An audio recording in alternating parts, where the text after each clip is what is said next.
Millions of people across Georgia are lining up to cast their votes in two state runoff elections that will determine which party controls the U.S. Senate. The reason these runoffs are even happening goes back to the 1960s during the Civil Rights Movement. For decades, the state of Georgia used a county unit system to determine the winner of its primary elections. The system, which allotted votes by county population, allowed counties with fewer residents to hold a majority of the unit votes. This restricted Black political influence by heavily favoring predominantly white rural communities. But in 1963, the U.S. Supreme Court rejected the county unit system, saying it violated the Equal Protection Clause of the Constitution. That one-person, one-vote ruling forced Georgia's white politicians to come up with a new way of voting. Some feared a plurality system would make it much easier for a Black candidate to win.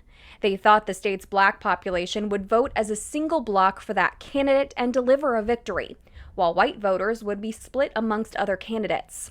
State Representative Denmark Groover, who would later describe himself as racially prejudiced, came up with a proposal requiring an elections winner to receive over 50% of the vote. That proposal has been the law for more than 50 years, and it's the reason voters are heading to the polls again. Groover presented his runoff option as a way to prevent the Negro bloc vote from controlling the elections. He believed that even if a Black candidate made it to a second round of voting under runoff rules, white voters would band together, ensuring a white candidate won the race.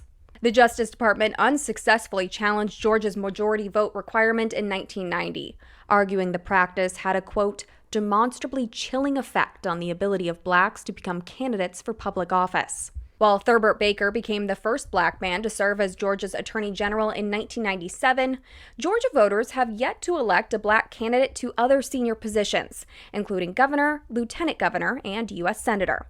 For Newsy, I'm Catherine Beek.